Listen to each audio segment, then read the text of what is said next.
You know, I like to look at who is making a show before watching it. This is because the production studio can give me an idea of what I'm in for. For example, with Gainax, I'm probably going to get something that's off the wall and insane. But then there is a studio for the show that I'm talking about today, A1 Pictures. Now, I've talked about them before in my review of Sword Art Online, and to me, they're a bit of a mixed bag studio. Sometimes they produce masterpieces like Erased and Fairy Tail, then they also have a high percentage of producing crap like SAO and Ace Attorney. But the big question today is this show good or bad? First, I'll only be reviewing Season 1 as Season 2 hasn't come out yet. I hope to cover that one when it comes out in both sub and dub. Welcome to Seven Deadly Sins. In a fantasy world, there is the Leon's Kingdom in the region of Britannia. The kingdom is protected by the King's Holy Knights. However, the most powerful group of knights, called the Seven Deadly Sins, were framed for attempting to overthrow the kingdom. They all disappeared, but when the kingdom is taken over by the Holy Knight, Princess Elizabeth finds the leader of the Sins, and they go on a quest to track down the rest of the Sins and save the kingdom.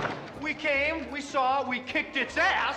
The manga of Seven Deadly Sins began in 2012 and was written by Nakaba Suzuki, with this anime series coming out in 2014. The story had good and bad points, mostly as it was the group travelling around and exploring the world. I love a bit of world building. Each new episode built onto the story and characters, but let's talk about the worst elements of this show, the fan service. It's not used effectively most of the time and comes across as annoying, especially with certain characters. Stop using characters for mostly fan service. Develop them in more than just the size of their bras. Oh, and on another point, there's a plot twist at the end of the season. I won't spoil anything, but I'll show you how I reacted to it. Objection!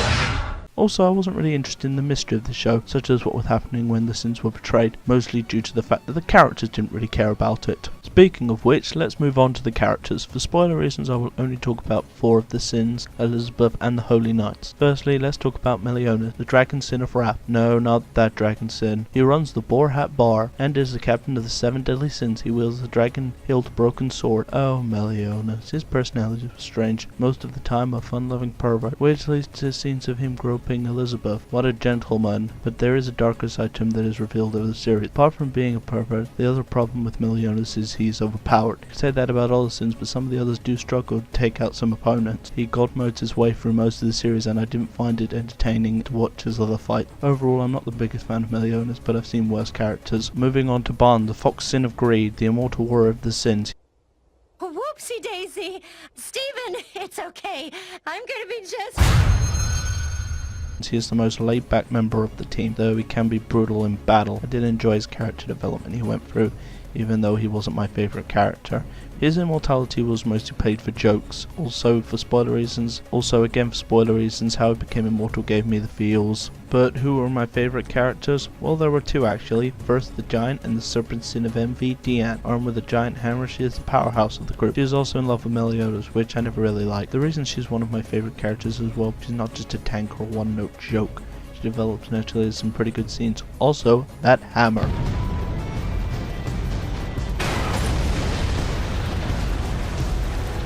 I think she just gave the God of Thunder a run for his money. Finally, for the Sins, there is King, the grisly Sin of Sloth. King is my other favourite character. I feel he's got the best development. He is kind and caring with a brutal set of weapons. I also liked his relationship with Diane. He is in love with her, yet she loves Meliodas. Also, he can be a badass in battle. Now on to Elizabeth. Damn it. There are 3 problems with Elizabeth. First one being she's the biggest affected by the fan service wave. Most of the time she's there to make fan service jokes with Meliodas. Again, develop her beyond the fan service. Secondly, to be there in order to stand in awe of the Sins, thinking how awesome and amazing they are. Thirdly, to be kidnapped. She is kidnapped more than Princess Peach. I want to see more from her as I feel her character has potential. Just do that and she'll improve gratefully, hopefully. Then there are the villains. Gonna be honest, I thought the villains were a mixed bag. Some of them were generic bad guy talking about they were gonna take over the world or destroy it, and some had actual characters driven to reason for being evil. They're the better ones, even though it does devolve into cackling villains, etc. Now about the animation. For what I've said about A1 Pictures series in the past, I criticise the story mostly. Their animation is always amazing, and this series is no exception. Though I hate to say it, I wasn't amazed by this series' animation. It was stellar, but it wasn't as good as, say, Fairy Tail 2014. That could be me being biased as usual, but the recent Erased had better animations in part, though I've noticed a strange run of quality among A1 Pictures work over the years, though I applaud the fight scenes, which were excellent. Now for the music, which was Nordic battle songs galore. It was all really good. The composer was Hiroyuki Sawano, most famous for the scores of Guilty Crown, Attack on Titan, and Kill la Kill. He has a level of quality that elevates an anime above the rest, and he did deliver with this series. Thank you, sir.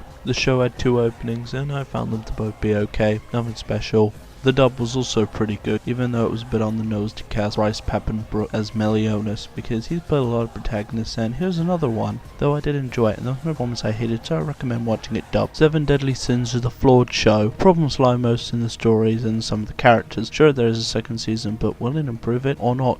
When I started watching it, I was expecting something terrible. While it wasn't perfect, I enjoyed it, so should you watch the show? I believe you should, but first see if it's your type of show, just to check and go full steam ahead with what you do. I'm the Fairy Alchemist, and I'll return soon.